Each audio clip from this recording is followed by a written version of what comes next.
যেনেকৈ প্ৰভু বিষ্ণু যেতিয়া ভাওনা তোলায় তেওঁ চক্ৰ ধৰি পেলাই এটাই কয় আৰু শংখ ধৰি দুষ্টক দমন শান্তক পালন।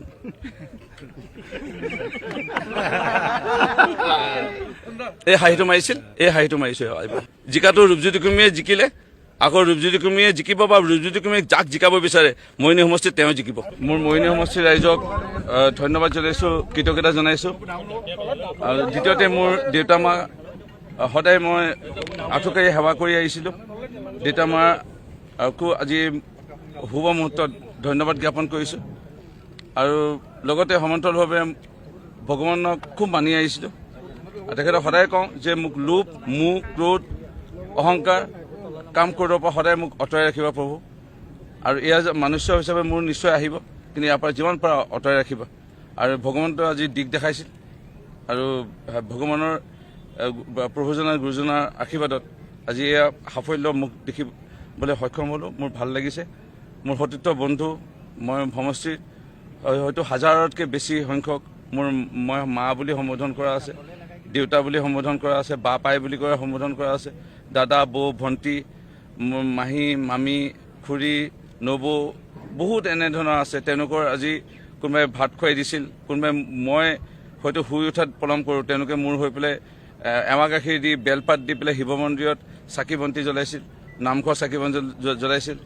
বহু এনেধৰণৰ মোৰ বন্ধু, মোৰ বা চিনাকি আপোন পৰিয়ালৰ, মোৰ মৰিনী সমষ্টিৰ আপোন পৰিয়ালৰ মোৰ কাৰণে ব্ৰত ৰাখিছিল, মোৰ কাৰণে নামঘৰত তেওঁলোকে অন্ন আগবঢ়াইছিল, ভাওনাত অন্ন আগবঢ়াইছিল। বহু শুভাকাংক্ষী আজি আশীৰ্বাদত মই আজি এই জয়মুখ দেখিলোঁ। আৰু সমান্তৰালভাৱে ক'ব লাগিব যে মাননীয় দেশৰ প্ৰধানমন্ত্ৰী নৰেন্দ্ৰ মোদী ডাঙৰীয়াৰ জনপ্ৰিয়তা আৰু লগতে অসমৰ মাননীয় মুখ্যমন্ত্ৰী ডক্টৰ হিমন্ত বিশ্ব ডাঙৰীয়াৰ প্ৰতি অটুট বিশ্বাস ৰাইজে প্ৰদৰ্শন কৰিলে। এয়া আমি যদি অসমৰ আজি চাওঁ ফলাফল, শেহতীয়াকৈ আজি বিৰোধী ঐক্য মঞ্চই বিভিন্ন ধৰণৰ অপপ্ৰচাৰ কৰিবলৈ চেষ্টা কৰিছিল। তৎসত্বেও এটা বিশ্বাস এই কেইটা বৰ্ষত নৰেন্দ্ৰ মোদী ডাঙৰীয়া দায়িত্ব লোৱাৰ পিছৰ পৰা 14 চনৰ পৰা বা 16 চনৰ পৰা অসমত যি বিকাশৰ এটা গতি দেখা পাইছে, এই বিকাশৰ গতি আৰু ত্বৰান্বিত কৰিবৰ কাৰণে আৰু আগুৱাই লৈ যাব বাবে ৰাইজে ভাৰতীয় জনতা পাৰ্টি আৰু আমাৰ মিত্ৰজোঁট পক্ষত আজি ৰায়দান কৰিলে। এয়া এটা স্পষ্ট ছবি। কিন্তু কেতিয়াবা মনতো দুখো লাগে যে মোৰ বহু মই আপোন বুলি ভবা তেওঁলোকে মোক চিপৰাং মাৰিব চেষ্টা কৰিলে বা মোক তেওঁলোকে হৰুৱাব চেষ্টা কৰিলে, কিন্তু নোৱাৰিলে। আৰু ফেচবুকত বা সামাজিক মাধ্যমত মোক গালি পাৰিব চেষ্টা কৰিলে। মোৰ কোনোবা বিৰোধী যিসকল প্ৰতিনিধিত্ব কৰিছিলে মোৰ বিপক্ষে, মোৰ মাক টানি আনি পেলাই গালি পাৰিব চেষ্টা কৰিলে।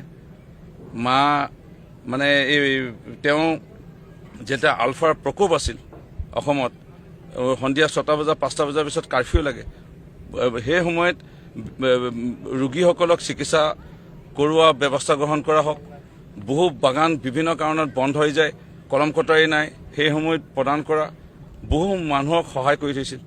আৰু সেই মাক, ৰূপম কুৰ্মী, মোৰ মাক গালি পৰাসকলে আজি উচিত শাস্তি পালে। আৰু এইটো কৰিব নালাগিছিল, মোৰ মাক টানি আনি পেলাই ৰাজনীতিত আনিব নালাগিছিল। আৰু মানে সেই মাক টানি আনি পেলাই ৰাজনীতি কৰাটো খুব দুখৰ বিষয় হৈছে। আৰু মৰিনী সমষ্টি আজি কেইটা বৰ্ষত ৰাইজে এটা উন্নয়নৰ ছবি দেখা পাইছে, যাৰ বাবে আজি বোলে 2000-3000 নহয়, মই যিটো জানিছিলোঁ 30,000 ব্যৱধানৰ ওচৰা-ওচৰি মই জয় হ'ম, আৰু তাৰ ওচৰে পাজৰে এটা সংখ্যাতে জয় হৈছোঁ।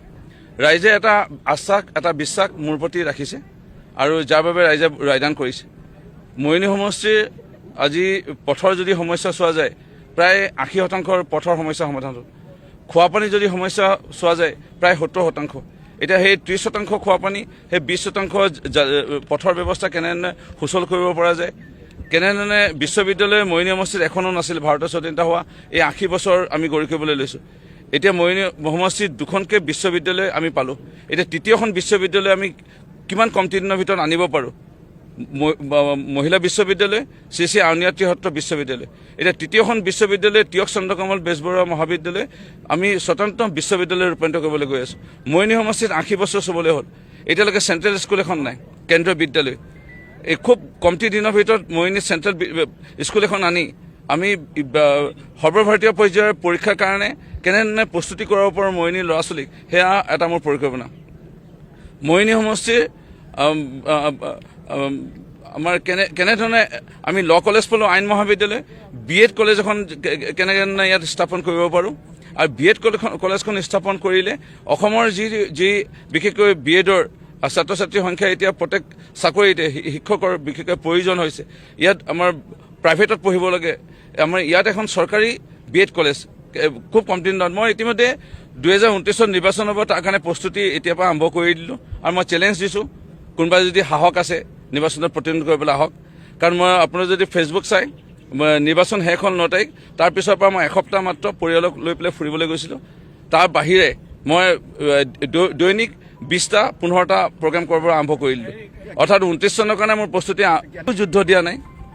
যোৱাবাৰ উপ নিৰ্বাচনত 15,000 ওচৰা-ওচৰি কংগ্ৰেছ দল, 15,000 ওচৰা-ওচৰি ৰাইজৰ দলে পাইছিল।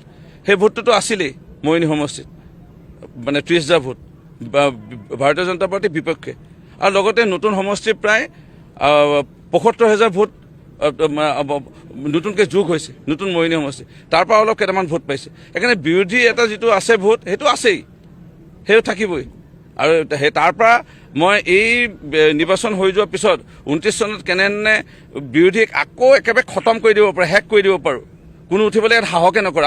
আৰু কোনোবাই যদি উঠেও এনেধৰণে মোবাইল দেখুৱাই কিবা কিবি কেমেৰা কৰি ফেচবুক লাইভ কৰি ফেচবুকতে তেওঁলোকে ৰাজনীতি কৰি পেলাই মোৰ লগত যুঁজিব চেষ্টা কৰিব পাৰিব। নিৰ্বাচনৰ ফলাফল এই মুহূৰ্তত ঘোষণা হোৱাৰ পিছলৈকে, মানে সময়লৈকে তেওঁলোকে ফেচবুকত মোৰ লগত জিকি থাকিব। আৰু তাৰপিছত নিৰ্বাচনৰ আকৌ মই উঠিম, মই আজিয়ে চেলেঞ্জ দিছোঁ, আকৌ মই উঠিম। বা মই সিদ্ধান্ত লোৱা মোৰ সহধৰ্মিনী হ'ব পাৰে, মৰিয়নি সমষ্টিত জিকিব, বা মই সিদ্ধান্ত লোৱা মৰিয়নিত মাটিত বোকাত ফেনেকি যোন ডাগৰ হৈছে মৰিয়নি মাটিত, মৰিয়নি বাহিৰৰ নহয়, মৰিয়নি মাটিত বোকা ফেনেকি, মৰিয়নি নামঘৰত যোনে আজিলৈকে সেৱা আগবঢ়াই পাইছে, প্ৰসাদ বিতৰণ কৰি পাইছে, মন্দিৰত ঝাৰু মাৰি পাইছে, মৰিয়নি মাটিত মৰিয়নি ৰাইজৰ হিতৰ বাবে চিন্তা কৰি পাইছে, মৰিয়নি ৰাইজৰ কেতিয়াবা আপদ বিপদে সহায় কৰি পাইছে, কোনোবা মানুহৰ চকু পানী ইলেকশ্যনৰ সময়ত আহি পেলাই নহয় আকৌ দেই, ইলেকশ্যনৰ সময়ত আহি পেলাই কোনোবাই কিবা অকণমান দেখুৱাই ফেচবুক লাইভত, আৰু আংশিক সংবাদ মাধ্যমেও মোক বিৰোধিতা কৰিব চেষ্টা কৰিলে। এই আংশিক সংবাদ মাধ্যমে মোৰ বিপক্ষে থাকিবই আজীৱন। এতিয়ালৈকে একো কৰিব পৰা নাই আৰু ভৱিষ্যতেও একো কৰিব নোৱাৰে। মই আকৌ পুনৰ দোহাৰিছোঁ, আংশিক সংবাদ মাধ্যম। আৰু সেই তেওঁলোকে যিমানে জোৰ দি নাথাকক, জিকাটো ৰূপজ্যোতি কুৰ্মীয়ে জিকিলে আকৌ ৰূপজ্যোতি কুৰ্মীয়ে জিকিব, বা ৰূপজ্যোতি কুৰ্মীয়ে যাক জিকাব বিচাৰে মৰিয়নি সমষ্টিত তেওঁ জিকিব। মই বিধায়ক হিচাপে একদম আনন্দেৰে ৰাইজৰ সেৱা কৰি আছোঁ, আৰু হয়তো সমান্তৰালভাৱে এজন মন্ত্ৰীৰ দৰে মই কাম কৰি আছোঁ, আৰু তেনেধৰণে কাম কৰি যাম। আৰু সন্মানীয় নেতৃবৰ্গই ভাৰতীয় জনতা পাৰ্টীৰ মাননীয় মুখ্যমন্ত্ৰী মহোদয়ে কিবা যদি সিদ্ধান্ত লয় বেলেগ কথা, কিন্তু ৰাইজ মই খুবেই আনন্দিত যে মাননীয় দেশৰ প্ৰধানমন্ত্ৰী নৰেন্দ্ৰ মোদী ডাঙৰীয়া আৰু মাননীয় মুখ্যমন্ত্ৰী ডক্টৰ হিমন্ত বিশ্ব শৰ্মা ডাঙৰীয়াৰ প্ৰতি যিটো আশ্বাস আৰু বিশ্বাস প্ৰদান কৰিলে আৰু আমাৰ প্ৰতি ৰায়দান কৰিলে, মই মৰিয়নি সমষ্টিৰ ৰাইজৰ ওচৰত মূৰ দুৱাই ধন্যবাদ কৃতজ্ঞতা জ্ঞাপন কৰিছোঁ। যেনেকৈ প্ৰভু বিষ্ণু যেতিয়া ভাওনা তোলাই, তেওঁ চক্ৰ ধৰি পেলাই এটাই কয়, আৰু শংখ ধৰি দুষ্টক দমন শান্তক পালন।